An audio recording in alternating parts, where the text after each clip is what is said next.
Dryden, expecting a high shot, went right down in between his legs. 10-18, Karlamov getting his second goal for the Soviet. The puck is in the Canadian zone.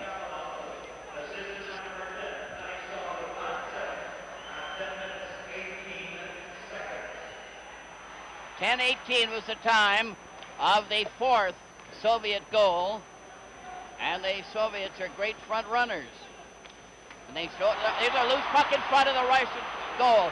Bergman finally took a shot, but the Canadian team, where they took advantage in the early part of the game, are unable to do so now.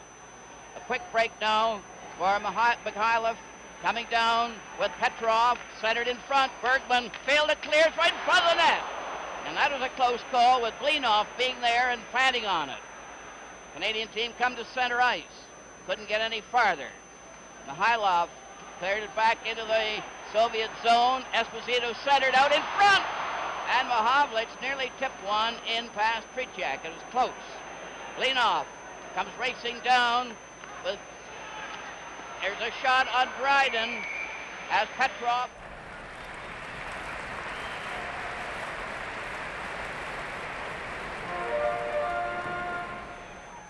As they skate at you hard at the blue line.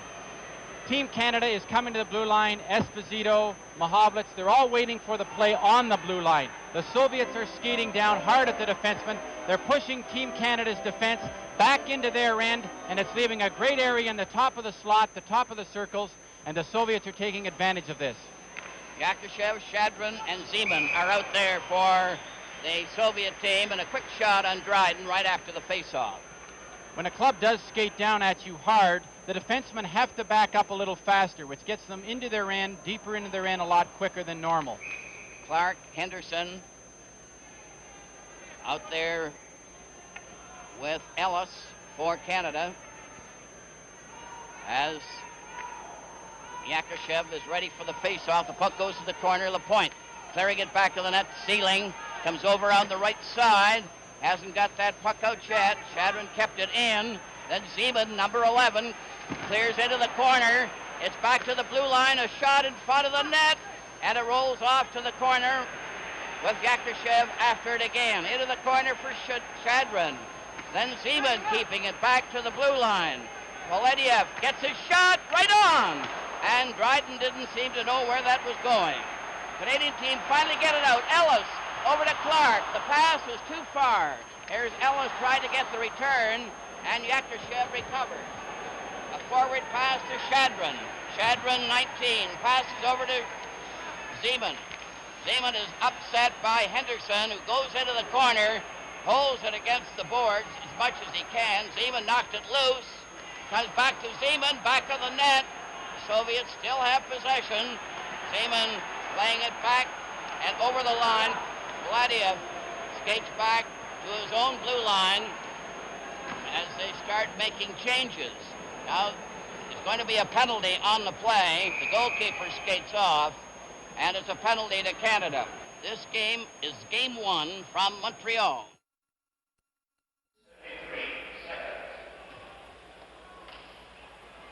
There's a look at Guy Lapointe. From the face-off, Canada get the draw, only to shoot it wide of the net. And the Canadian team are a man short.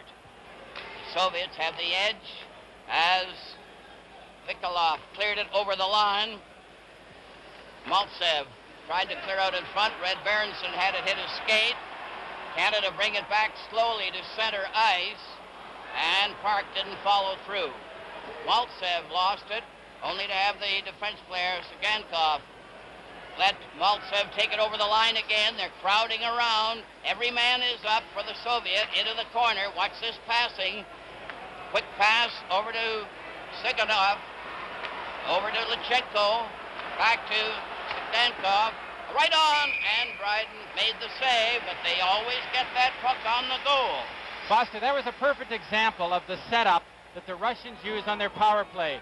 At one time, they had 3 men stationed across the blue line. Now, Zagankov, who is a defenseman, will then walk right into the slot here, and that's where normally a Phil Esposito or one of the top goal scorers in the NHL will be standing. But in this case, it's a defenseman. So they go out there as a unit of 5. They're interchangeable people, and they will go into any position they have to where the opportunity creates itself. Berenson and Maltz have faced off. The Soviets got the draw only momentarily, and it's lobbed down the ice. Canadians seem a bit tired as they clear the puck down the ice. Defense player Sugankov clears ahead now to Maltsev. Maltsev, number 10 at center, going over the line with Karlamov. He fanned on his shot. Sealing couldn't clear the puck. It goes back to the net.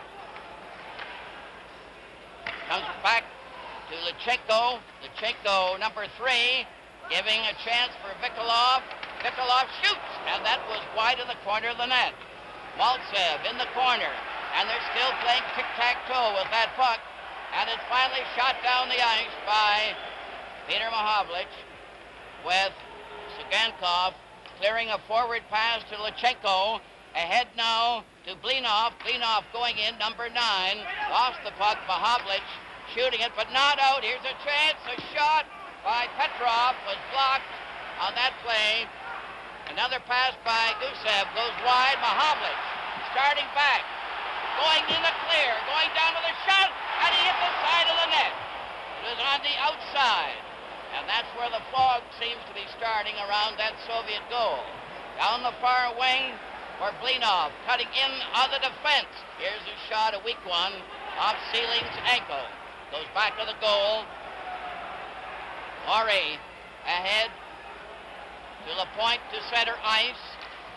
Stopped at the Soviet line. Another quick break by Mikhailov. Mikhailov is knocked down on the play. A shot goes wide, and they're certainly drilling them. Gusev stands there, number 2, gets a shot away. It bounced off Park. Here's another chance. Petrov passed in front instead of shooting. Mahovlich took his man out. Is cornered in the corner. Lapointe takes his pass. Cleared it over the blue line to Park. Going down with Esposito on his right. Esposito cutting it on goal. Tetriak stopped it, and Park just missed on the rebound. The Soviet upset. Yakushev gets away at center ice after upsetting the Canadian player. Yakushev overskated the puck. It's still in there, intercepted by Kornoye, and Petrov of the Soviet was stopped too. Now Bergman at center to Esposito, to Henderson, as the Canadian team are changing on the goal. Soviet leading 4-2. 3:32 left in the second period. And the Soviets have had a good edge in this second period. They've given a great example of team play. A loose puck in front of that net. They're always threatening. Shadron had his chance. Number 19. Cleared pass over in that far wing. Good chance now for Ori down the wing, and he ran into the official and was checked by the referee. Return pass to center ice. Shadron gets it across to Yakushev. Yakushev checked by the Ranger player Hadfield, and it goes right back into the Soviet zone, brought out again by Polatiev. A quick move by Shadron, a quick shot was right on there, and Dryden had to be very good. Now Hadfield breaks out, going down with Rattel, going into the corner. He's watched by Polatiev. They jam in there. Shadron was there too. With the score, the Soviets 4 and Canada 2. This is game 1 from Montreal.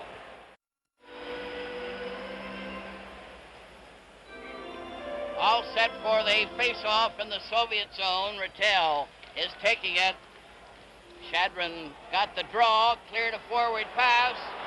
Varlamov coming in very fast. His pass was knocked down. Gilbert recovering after Bergman made the stop.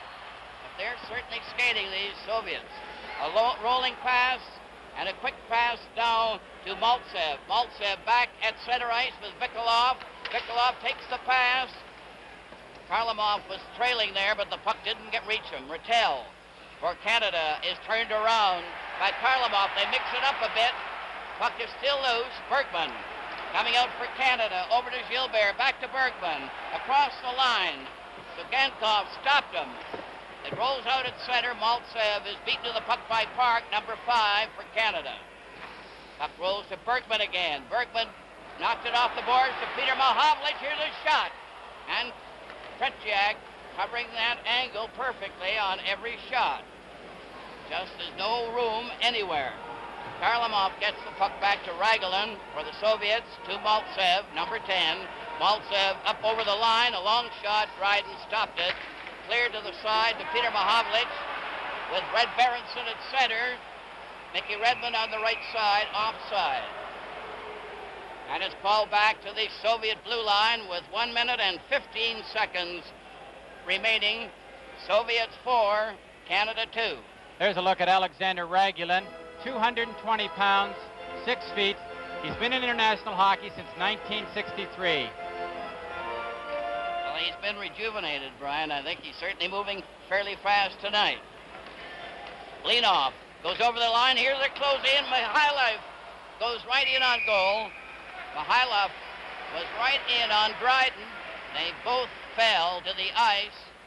But this fellow Mikhailov is really going in there. Now watch them get to the puck to the outside. Mikhailov comes in very low. He's going down. Dryden, good concentration. Gets the pads up to smother the play.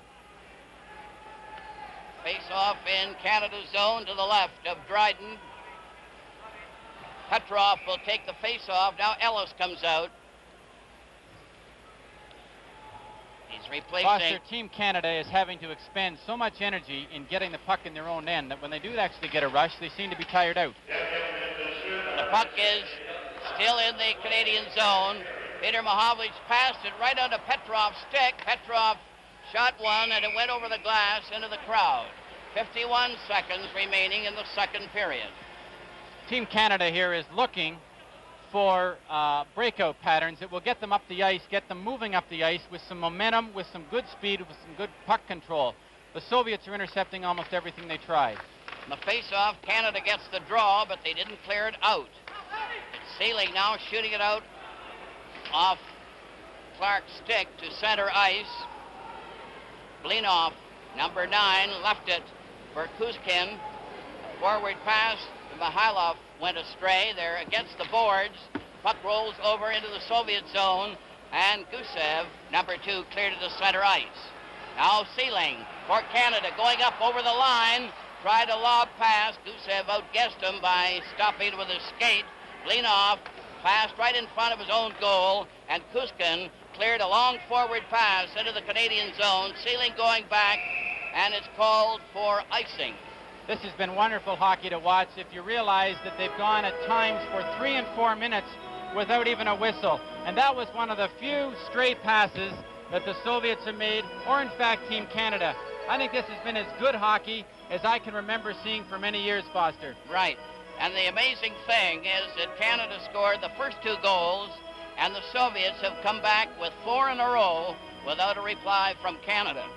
Harry Sinden's got to get Frank Mahovlich going again, and I can see him talking to him right now. Frank has to be a key player on this team. When Frank Mahovlich wants to play hockey, there is no greater hockey player in the world. One thing that's very noticeable, I think, Brian, and that is the Canadian team have yet to produce a leader. They're still going in as individuals, and no one seems to get them really going. Clark trying to get that draw from the face-off with Lyapkin.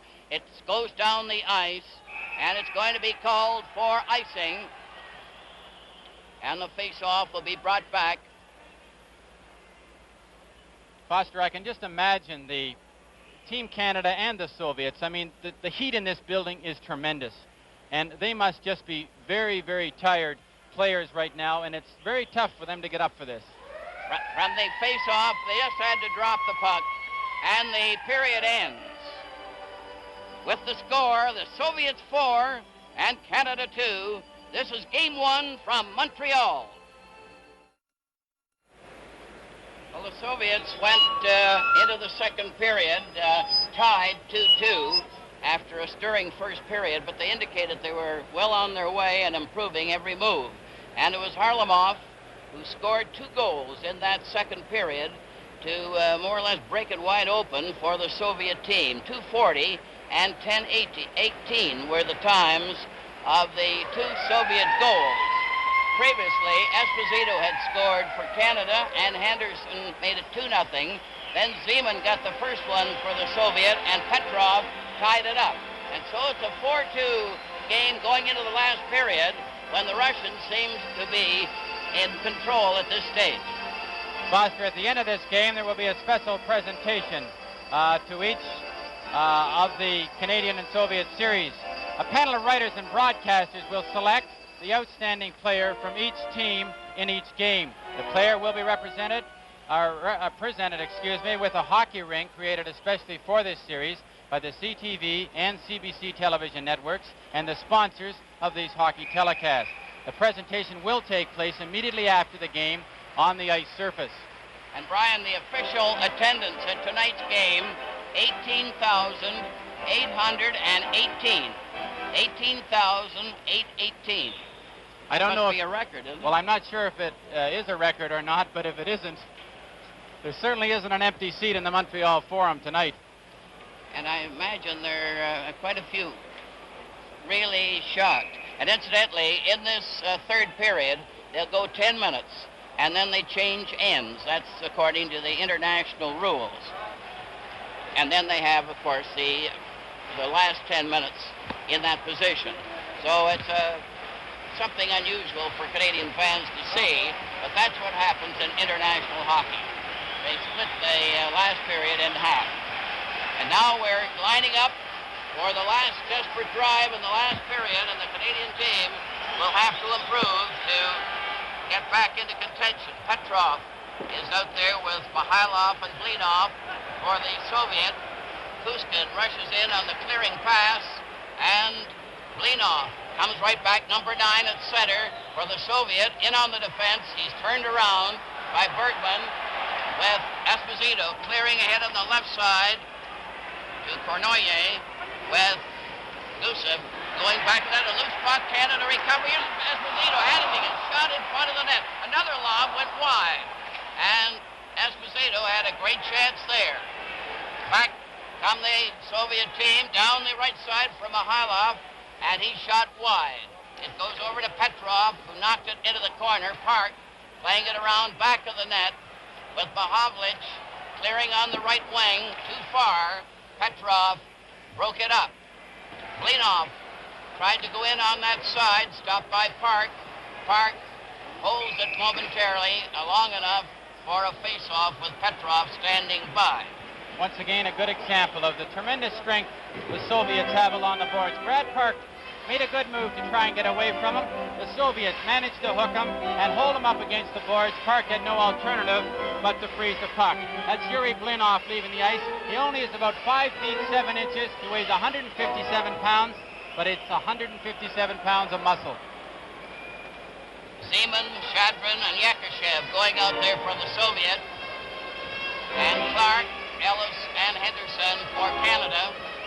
The point is on there with Sealing, and the long shot goes into the corner. Zeman cleared to his teammate Shadrin, who goes in back to the net, stopped by Clark. They pass it back, and the defensive pair of Lyapkin and Paladiev have to go back for it.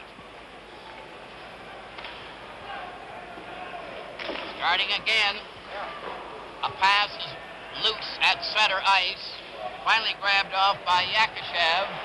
Henderson goes in ahead of him. Paul Henderson couldn't get loose, but Clark does down the left side at center. And the puck goes into the corner. Ellis shunted his man out of position and then was knocked over. Puck goes to one side, cleared over onto the far wing. Lyapkin up to center ice. 25, shoots it around back of the net. Dryden let it go to one side. Henderson lost it, but it's cleared by Lapointe, but not out. On in and back of the net. Zeman is going into the corner. Number 11 jammed there, held against the boards. The puck is loose, though. Lapointe plays it ahead to Henderson, up on the wing, and Redmond, now on the right side, had to stop. Now Redmond getting a chance, 24. The drive was right on there, and Tretiak came up with a big one. Up to center ice for Shadrin. Over the line, stopped at the defense, and it's lobbed out to center ice. Yakashev playing it back to Sigankov as they change on the go, both teams. Harlamov, the star of the game so far, going down that left side, was stopped by Park. And Red Berenson cleared, but not out. Here's another chance, but Harlamov was stopped. A return rush by Canada. Redmond going in, pass to an open wing, and there's the team play that doesn't exist at times. Harlamov going down that left wing for the Soviet. Dropped a pass over to Vikolov. To one side for Maltsev. He shoots it over onto the far wing. Soviet keep it in there. The quick pass is knocked down. They get it again. Harlamov coming right in front of the goal. Takes a shot, and Dryden grabbed it, and there's just no stopping this Harlamov, who seems to be here, there, and everywhere. You're looking at Harlamov. Has to be their top player. Now, he's a complete hockey player. Look at the footwork here. He loses it, kicks it up, gets it back into a place to shoot. The second it's on his stick, it's gone. Dryden was called upon to make a big save. You notice how Bergman is backing right in on his defense, or on his goaltender, and this is causing Dryden a lot of trouble getting a good clear chance to see the puck. All set for the face-off with Petrov knocking it wide. Bergman going in back of the net. Still a slight fog coming off the ice. The puck goes bouncing into the crowd as Hadfield was checked. Puck is in front of the Canadian blue line. You can see that fog coming up off the ice there. Must be disturbing to the players. Hadfield now starts down the left side, and it's shot right back to center ice where Park plays it across to Bergman. Bergman for Canada drove one into the Russian bench, and the Soviets really ducked on that one. Face-off is going to be just to one side of the regular spot. Rattel now going to center with Hadfield and Gilbert on the wings. Mihailov, Petrov, and Blinov are out there for the Soviet. Kuzkin on the defense backing up at center ice, tapped that puck into the crowd, number 4. Soviets here are getting a little more confidence now. You can see on that last shift, Karlamov came out there. He did some of his fancy stick work. There's a look at Brad Park leaving the ice. Good solid shift by Brad Park. Vic Hadfield, number 18, Jean Rattel. But that New York unit has not yet been able to combine as the unit they must. The crowd's trying to pick them up here. Esposito is now at center ice. Bernoulli is over on that right wing. Frank Mahovlich on the left. Shadron is at center ice for the Soviet with Yakushev and Zeman on the wings. Zeman 11. Puck is over on that far side. Lyapkin and Polodev are on the defense for the Soviet. Down the right wing for Zeman. Gets his shot away, and it was a rising drive that was about a foot off the target and went into the crowd. You can see the fog coming off the ice there now. Seems to be getting worse all the time. It's interesting when you see the Soviets slap the puck like that. That's a habit that I think they picked up from the North American hockey. All set, the puck is dropped. Canada recovers. Lapointe on the defense with Sealing, goes in back of the net. Lapointe getting lots of extra work after the first period. Now Lapointe coming up over the line to center ice. Cleared it on into the corner. Lyapkin recovered momentarily. Paladiev took a jolt. The puck rolls around Esposito, who's had some great chances. Nearly had one there. And the puck is shot down the ice into the Canadian zone, and the Soviets will be called back. With the score, the Soviets 4 and Canada 2. This is game 1 from Montreal.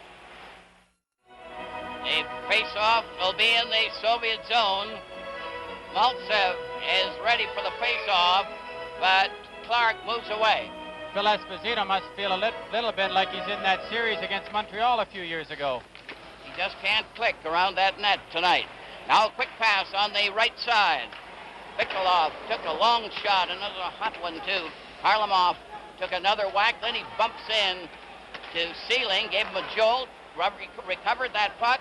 Sigankov was right on, another shot, right back there by Maltsev, and it was off the target, and that fog is getting quite bad in the Canadian zone. Soviets still keep it in there. Harlamov just keeping a string on that puck. Finally, it's cleared out by Lapointe. Ellis tried to go down the right side, then Clark followed him, passed to Henderson, who knocked it to the corner. Raglan was there to stop it, and they lob it out. Maltsev was able to drive it to center. It's right back in again. Raglan getting it across to Sigankov. Sigankov passes on the right wing. Harlamov going back from center ice, back into his own zone, being watched by Peter Mahovlich, and Raglan played it over on the far side to Vikolov, number 18. Now Canada starts to move. Redmond failed to get across. Carried back by Blinov. Blinov going down that left wing, a hard shot, but off the target. From the side, a rolling pass. Blinov gets a whack at it. Bergman stopped him, and you could hardly see him in the fog as he fell. A quick pass goes to the side. They're right in front of the net. A shot. Dryden stopped that one, and it goes back to the goal. A very close call. Blinov was right in on that play. Now Canada with Red Berenson up to center. He couldn't get by Petrov. Peter Mahovlich is forced back by Petrov. He goes in front of his own net, cutting over on the right wing, a forward at center to Redmond, who lobbed it right on to Gusev's stick. A roller was intercepted by Red Berenson, but to no avail. Park, number 5 for Canada, is watched, but Mihailov and Bergman played it out to center ice to Esposito, who's out now at center with Mahovlich on one wing, and Cournoyer is out on the right wing for Canada. Quick pass to Petrov. He shoots it down the ice. Yakushev was coming on at the time. Foster, what Team Canada hasn't been able to do in this game so far is slow down the play. The tempo has been too fast. Mr. Pearson is coming into view there, and the Prime Minister. The face-off is going to be brought up into the Soviet zone. Esposito is pointing to indicate where the players should stand. Mahovlich couldn't control the puck. Shadron getting it over to Yakushev. Yakushev leaves it back at his defense. A forward to Shadron.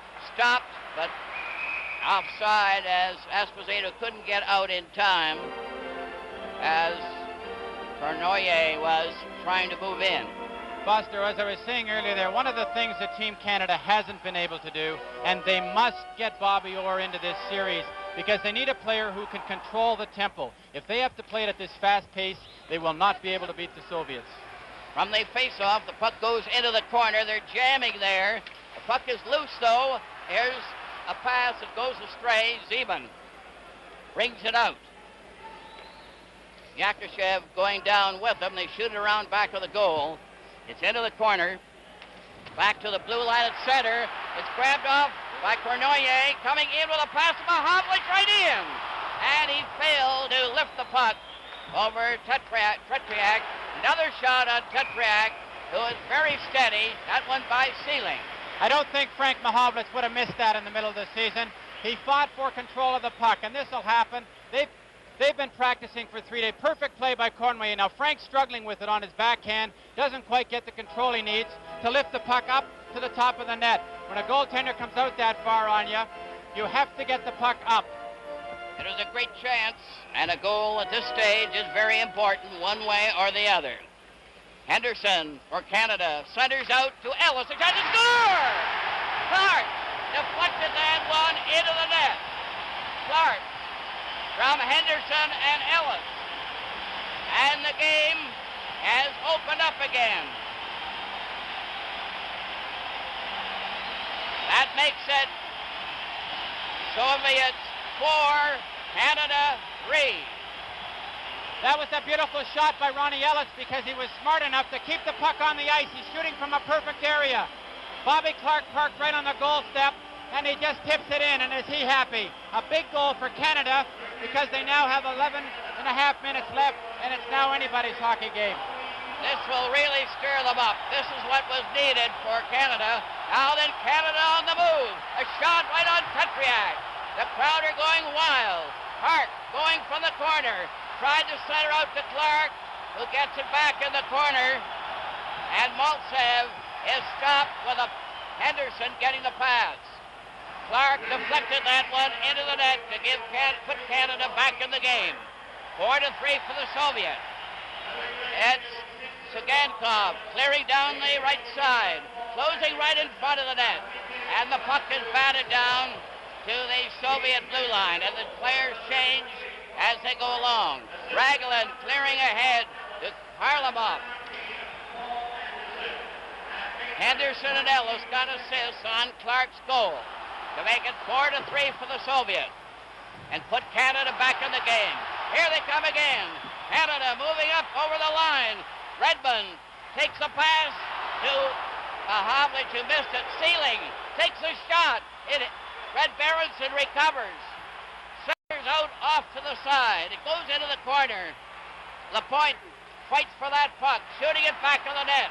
Redmond cleared it back into the corner to him. Mikolov plays it out now, and the Soviets come back with Maltsev alone, and they're a little shaky at the moment under Canadian pressure. Lapointe starting a rush. Fed it up to center ice, and here's the halfway mark in the period. This is game one from Montreal. 10 minutes to go, and the fans are going wild all over the country, and right here. They're just standing up and cheering, "Go, Canada, go." Canada needs one more goal to tie it up. The puck goes to Bergman to center ice to Esposito, who is checked quickly by Petrov. Over to Blinov, into the corner. Park squeezed him out. It goes back to the goal, and what a torrid contest this is. Bernoyer playing it over too far from Mahovlich. Grabbed off by Kuskin, fed to Mihailov, and he's checked. Now Esposito going down with Bergman. He just failed to get the pass. Bergman and Kuskin go in back of the net, and the Soviets shoot it down the ice. Park is going back for it. It's sliding slowly over the line, and that ice is very sticky. Foster, I don't think there's any hockey game in history that has had more people watching it. There are people all over the world seeing this game on television in the Soviet Union, all over Europe, Canada, the United States. And it's a tremendous hockey game too, Brian. It has everything.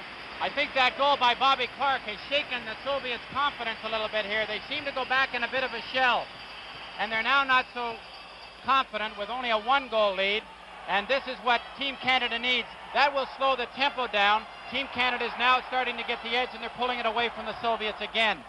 Clark is at center with Henderson and Ellis. The puck goes to the corner. Gladiev failed to clear it out. Another try by the same player, 26, lost it. Canada coming in right on goal. Oh, that was close, as Henderson had a drive from close in. Again, Lyapkin cleared it over on the far wing. A race for the puck. Shadron is skated off. The Soviet recover again outside the Canadian line. Shoot it in. Zeman took a good bump from Ellis.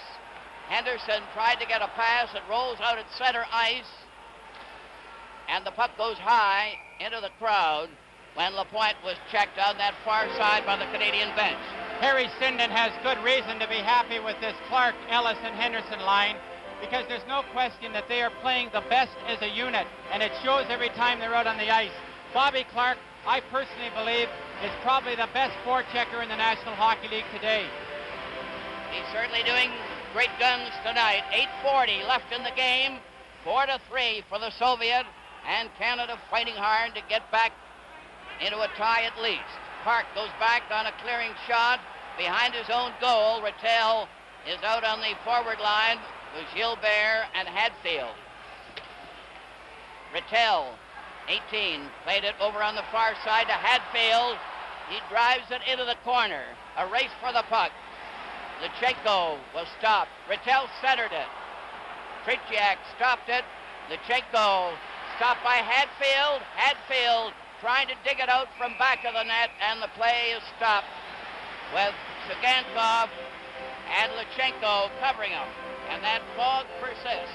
The fog does persist. It has to be a bit of a distraction because they play the puck in their feet so often, Foster. When there's fog like that, it just is a bit of a distraction, and when you have your head down, you don't want to get corked.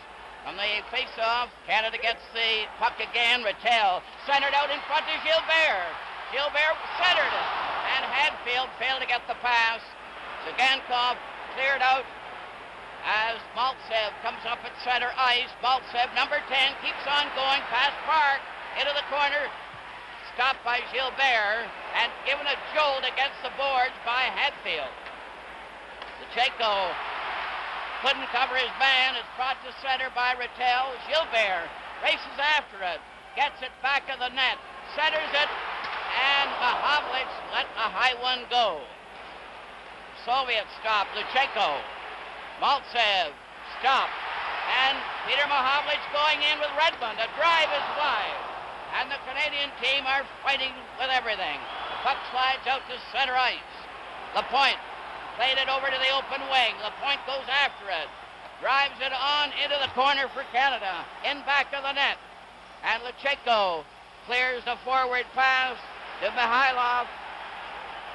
Lechenko stopped. Oh, Mahavlich had a royal chance there. Redmond bumps around with Sagankov. Sagankov is shoved around by Redmond, and that nearly started something, but Peter Mahavlich had a great chance there from about 20 feet out. It's inevitable that the pressure's going to build up, and Guy Lapointe is a very highly strung. Now look at, here's a great shot by Mahavlich. Now Tretiak comes out, cuts the angle down. What's he have to shoot at? Nothing but Tretiak. He picks it out of the air. Redmond comes steaming into the goal crease. And of course the Soviet teammates come to defend their goaltender. But Foster, I have to be totally impressed by Team Canada. They are putting out a tremendous effort here, and it's... Bernoyer had a quick shot from the face-off there and just missed by 2 inches. Bernoyer gets it back to Mahavlich. They're really battling. A pass goes astray. Blinov comes right back for the Soviet. Passes to Mihailov, coming in on goal. Oh, he scores! Mihailov went right in to score and give the Soviet a 5-3 lead. This goal's an example of not having coordinated team play. No one was sure who to take Mihailov. So what's he do? He keeps the puck. He walks right into the slot. Now they back away from him. He goes into the middle. He's all alone now. He's walking into the prime scoring area. What's he do? He puts a good backhand in the far corner. Dryden didn't have much of a chance on that goal. There's one thing about the Soviets. They really can put that puck into the net when they get a chance. Mihailov was the one who did the trick. And now it's 5-3 for the Soviets. Here's another in front of the net as Yakushev stole the puck but missed the net. Puck is at center ice. It's cleared over the line to Zeman, and Canada recovers. Zeman goes right after it, centers it out. Chadron had a drive that was wide. Soviet keep it in. Lyapkin had a shot. Mahavlich tried to get it clear, drives it to the corner. Frank Mahavlich starts down the left side, but the Soviet had the speed to cover on the play.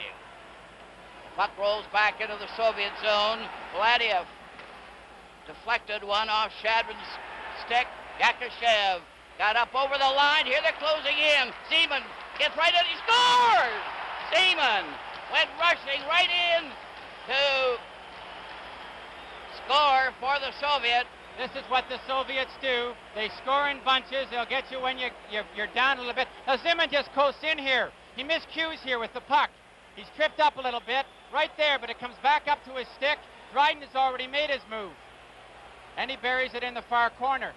Dryden made the move on that first anticipated shot.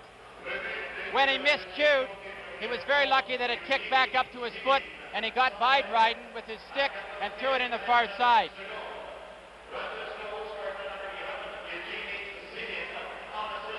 unassisted for Zeman, 14-29, and it makes it 6-3 for the Soviet. A mix-up with Ellis in the corner there. They just rolled around a bit. Foster, the tolerance level of a Soviet hockey player has to be higher than anybody. With the score, the Soviets 6 and Canada 3. This is game 1 from Montreal. 5:15 remaining in the game. The Soviet have burst into a big lead again, 6-3. And the Soviet get a penalty. High sticking is the call for that last play. Team Canada has to take advantage of this penalty now. They've got to get good control, and they have to get the shots at Tretiak. I think Tretiak so far has probably been the biggest surprise in this game. I don't think anybody expected him to become the goaltender he has in this game. He's been cool on Phil Esposito. He's skated right out and stopped Frank Mahovlich. He's playing the slap shot better than I ever thought I'd see him do it. He's very sharp. Rattel is out there at center, got the draw, centered in front of the net, a shot. Mahovlich thought it was in the net, but Tretiak kept it out, and it's Phil Esposito going back to get it. Canada putting on another drive after the Soviet came rushing back with a couple of fast goals. The Soviet break it up at center ice. It was Vikolov that did it, and Sealing falls back of his own net, tipped it to Esposito back of the goal. Esposito playing it over on the right side, and that splurge by the Soviets has more or less taken some of the steam out of the Canada attack. Foster, a power play attack has to come up the ice with momentum. Team Canada does not have the momentum. Because there isn't this great coordination between your defensive pair and your forward line, they are coming up, the defensemen are carrying the puck up. The forward line isn't absolutely sure whether they should be breaking or waiting. Petrov is going to center ice, and Mishakov is getting a turn. He hasn't been out there very often. So they're throwing in some of the reserves for the Soviets. But Petrov is still at center ice, but this is all part of the penalty killing. That's why Mishakov is in there likely. Puck is back of the goal. Park gets that puck for Canada. Soviets are still a man short, up to center ice. Rattel couldn't get anywhere. Park recovers, goes over the line. Park faked a shot, goes into the corner, shoots, and it's deflected high into the crowd. But the Soviet team just seemed to have a player on the attacker every time. They don't give you many chances, but again we saw an example. Brad Park making a good individual effort, but there is no teamwork. He didn't quite know who to pass it to, so he played it himself. The Soviet player takes him into the corner, puts the stick on the ice, deflects it off into the crowd. There's Karmelov, who I have to feel is probably one of the top Soviet players. From the face-off, Bergman couldn't keep the puck in and has to go back to get it at center ice. Park takes the pass, then back to Bergman at the blue line. Petrov watching him. They shoot it over the line into the corner for Sagankov. They jam into the corner. The Soviets recover. It's a quick move with Mishakov coming up with Petrov, who fired the shot high, hit the glass. Dryden played it over into the corner, and Canada come again on a four-man drive. Esposito at center is crowded a bit on the play. Mishakov covered, then Gilbert tries to help out, going into the corner, covered by Sagankov, and they hold it there for a face-off. The Soviets have taken over control again. For about 3 or 4 minutes, Team Canada really picked it up. When they got that goal by Bobby Clark, it looked like they had the momentum to maybe get the goal to tie it up. The Soviets were running around a little bit. They had lost their confidence. They went back in the shell, but they picked up a couple of goals. They now know that they've got the game in good control, so they're not going to take any chances. I have to say, Foster, I am really impressed with the gutsy effort that Team Canada came up with there, because these men out there, they have to be tired. They're not in the top physical condition yet. We know that, and they'll play better hockey as this series progresses. Berenson got the draw. Here's a shot right on. Tetriak made the save again on Peter Mahovlich. Soviets shoot it down the ice. Mishakov let it go. And now the Soviet team are at full strength again. The big thing that Harry Sinden now has to be asking himself, because I'm sure everybody else in the world will be, did he pick the right 19 players? I can only say I believe he did pick the right 19 players for one reason. They showed the best in training camp. You have to go with them. Lutsenko and Kuskin are now on the Soviet defense. Maltsev is going to center ice. Harlamov and Vikolov are the forwards as the puck is cleared out to center ice. Berenson for Canada with Redmond and Peter Mahovlich. They just drive it back into the Soviet zone. 2:59 left in the game, and the Soviets have a commanding lead, leading 6-3. Now Peter Mahovlich from the side, centered back to Redmond. He went off his stick. He drives it away wide. It goes to the corner. Vikolov let Peter Mahovlich get it back to Bergman. A shot is wide. Redmond fired it right back, missed. Bergman having a try, shoots it into the corner. Kuskin shoots it back of the net. Redmond tried to center it out, hit Lutsenko's skate, and the Soviet come right back with Harlamov coming up over the Canadian line. Still has it. Finally lost it when Redmond came racing out and then was knocked over. Soviet coming up with 2:12 left in the game. Harlamov was stopped by Redmond, going down with Bergman on the right side. He played it off the boards to Redmond. He fired it in front, and the puck is shot down the ice. 1:56 left in the game. Soviets leading 6-3 in a tremendous hockey game here, the first of a series that promises to be sensational. Now Lapointe goes up, getting in close, right in. And again, that Pritchak was steady and covered the angle. Down the left side for Zeman. Zeman, number 11, gets it back to Yakushev, who's knocked down. Puck is on the boards with Henderson losing it to Shadron. A roller right in front. They score! Yakushev cutting right in front to make it 7-3. Yakushev. This is absolutely a beautiful goal, because is there ever a lot of beautiful work along the boards? Look at the stick work here. He makes two beautiful moves. Yakushev holds him on the post, goes with a big backhand. Yakushev is 6'1", and looks like Frank Mahovlich scoring that goal. But what he tried to do, which he did so beautifully, is hold Dryden on the post with your forehand. Then he brings the big sweep. He moves the puck about 12 feet and throws it in the far side, and the goalie doesn't have a chance. Well, the Soviet is certainly making a runaway of it now after Canada had really threatened in the earlier part of the period. Now another return rush by Shadron. A long shot. And Dryden stopped that and played it to one side of the net. 7-3 for the Soviet. Here they're coming in again. Another shot. And they're really flying high. Mihailov had the try that time. Number 13. So he's not superstitious. Polediev rolled the puck into the Canadian zone. Lapointe lost it. Yakushev gets another try. And Dryden to stop the first. It's still there. Finally, they shoot it to the wing as the Soviets tore it on. Here again, Mihailov getting it back to Polediev. A mix-up with Lapointe to one side of the net, a bumping duel. Here's a bouncing puck in front. It's knocked off to the corner. There's going to be a penalty. Lapointe mixing it up with Lutsenko and Mihailov. There's an example there of total frustration by Team Canada. I don't honestly believe that anybody is intentionally trying to hurt each other, but there was a lot of sticks up around the head there. There was a lot of vicious checks there by Guy Lapointe. Phil Esposito came across and hit Petrov on the head. But that's total frustration, Foster, and that happens in hockey. Team Canada right now, they've given it their best, and they aren't good enough tonight to beat the Soviets. It's as simple as that. 7-3 for the Soviets, and Lapointe is in the penalty box. Cross-checking penalty. Only 19 seconds remaining in the game, and so it's just a formality. In any other hockey game, you would have seen a big fight there. The tolerance level by the Soviets is unbelievable. They're disciplined, totally disciplined athletes.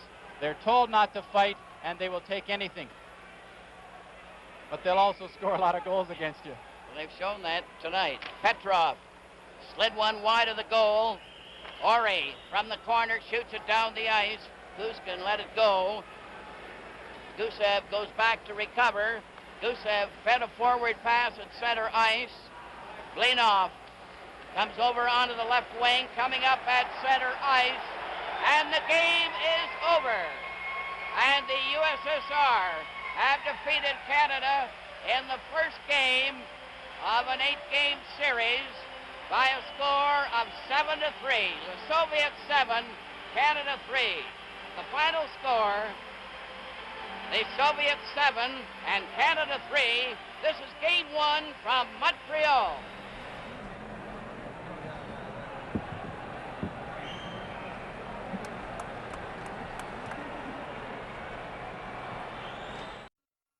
What I remember really about the forum was just that sense of sheer electricity and of this atmosphere that was just, it was the inside of a balloon, and the feeling was just pushing against the insides, stretching it, sort of tighter and tighter and tighter and tighter and tighter, just ready to explode.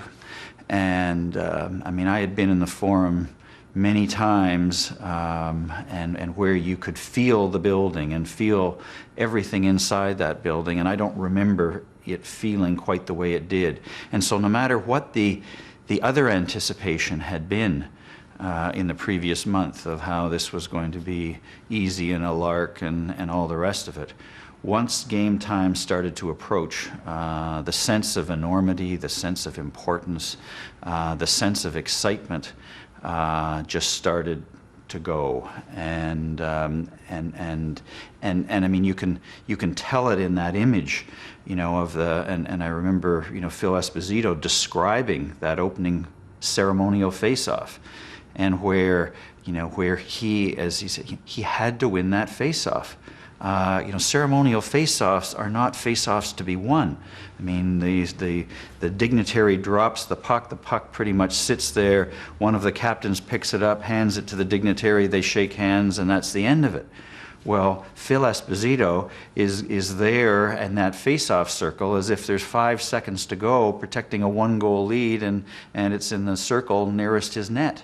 I mean, it's a face-off he has to win.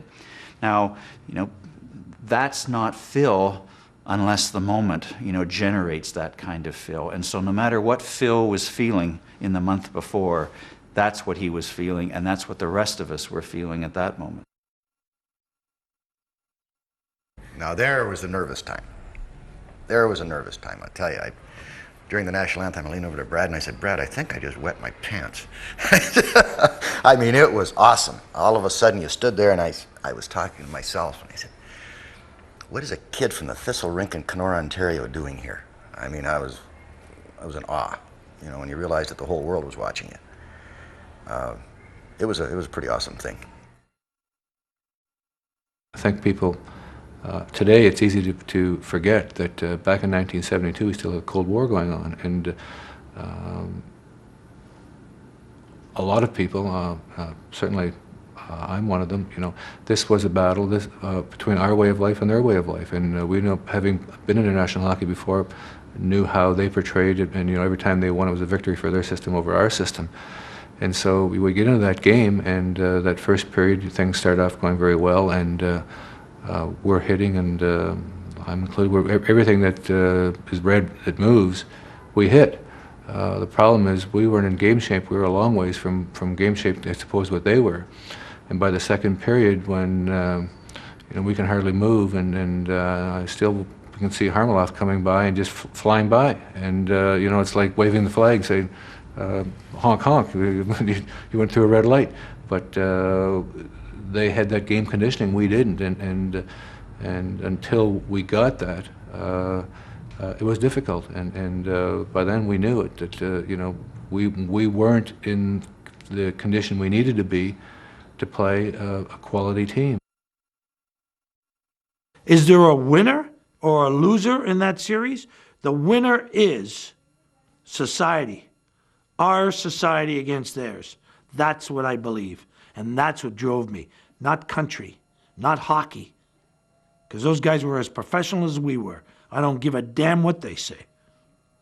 They were more professional than we were. Their whole life was that, even though they were in the Army. Frustration was coming out, and there's no doubt about it that we realized that the Russians were a good team. They played together for many years. They were young.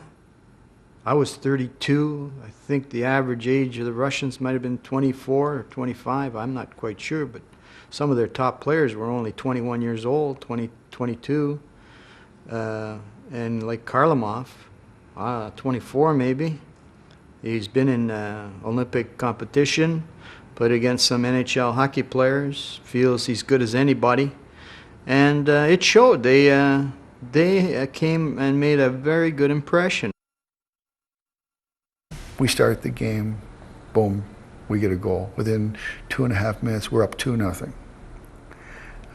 Oh man, this is a cakewalk.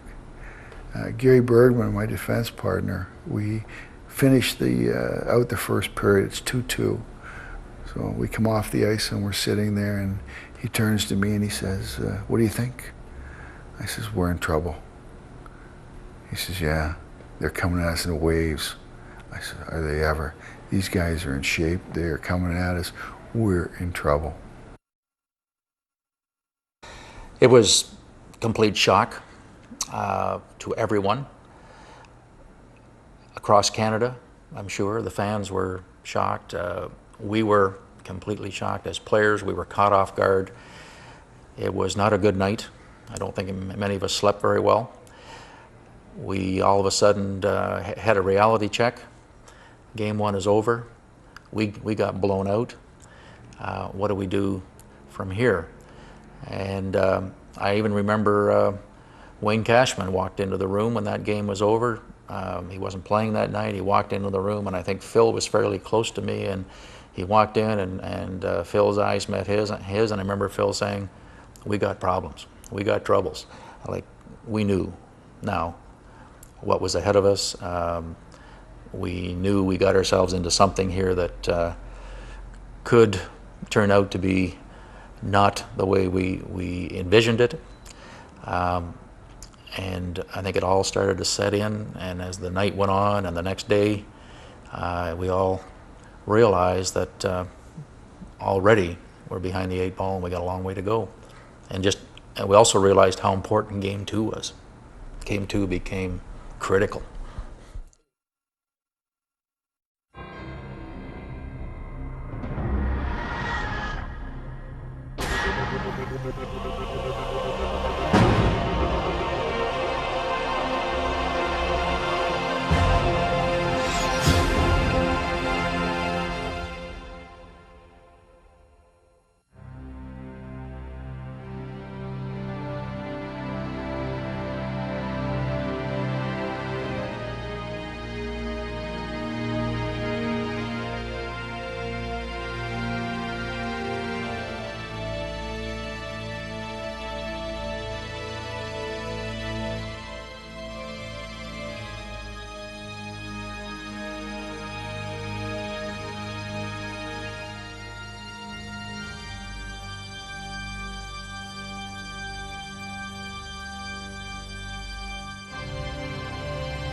it take?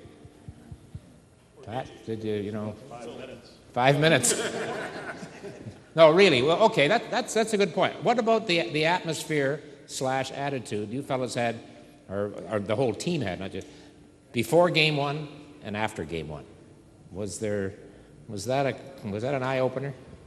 Well, I think that the hockey sticks that they used had Montreal surprise written on it. So they must, I don't know what they knew that we didn't know, but apparently they knew something. So I would think after the first game we had to stop and think about where we went wrong and were we as good as what we were told we were. And we were told we were pretty good, and they weren't very good, but we found out differently. I think they were convinced that they were coming to beat us.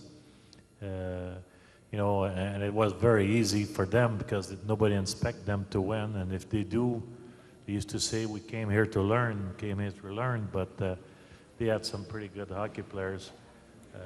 Some of them one of the best in the world, and playing on the big surface. And personally, I really enjoy playing on the big surface, and I think our rink, especially in those years, playing in Boston and Chicago, was so small. Now we got all the rink standard, but playing on the Olympic surface, you need better players, you need more mobility, and that's why you have the European player coming here, and they're always the best player on the ice most of the time, because they're played on a big surface. It's that international, Canada, Russia. It was something I don't think it'll ever happen again. There's too many Russians playing over here now. We'll never get over, that was something very, very special. I've been quite a few cups as a player, and I've been on two cups as a general manager in Montreal, and I don't think you can elevate yourself emotionally as high as this series. To me, it's the greatest event in my career. It's the 72 series. We had a question right here, sir, yes. Yeah, I think the people in Canada were, as they found out later, pretty surprised with the antics that the Soviets pulled with Phil Esposito, like pulling in his room at 3 in the morning. Did they specifically pick on him, or did it happen to everybody in all the rooms, and what other antics did they Yeah, I had calls during the middle of the night. They believe they stole our steaks, stole our milk. I had called in New York too. Stole our beer. Yeah. They were masters of delay. You know, you arrive at the airport there, and they come on the plane and see what valuables. You have to list everything you've got, so you got to wait there. Then you got to go wait for your luggage. They're masters of making you wait. Passports, yeah, the whole thing. Yeah. Yes. We always seem to display a little more adrenaline and intensity, and I think that kind of lifts our game up a little higher than I see theirs. Do you kind of think that helps? Like, I don't always see that in the Russians, right? And a lot of Europeans. They just don't seem to have the same level of adrenaline or intensity when it comes to a crucial situation. I don't know what you guys thought. The good old Canadian enthusiasm compared to you know. Could you sense it, Bill? Could you sense that on the ice? I found the Russians playing against us very monotone. You know, there was certain things happened on the ice. You know, if you did that to a Canadian player, wow, you'd have an elbow in your face in a minute. But I've heard that they used to practice those type of things. Tarasov, who was an originator of their game, used to have face-offs, and he'd drop a puck and then elbow them in the face and learn to control themselves. So I don't know how true that is, but I found them very unemotional. They're just very bland faces a lot of time. But I would think that would take away from your game. I would think the way we play.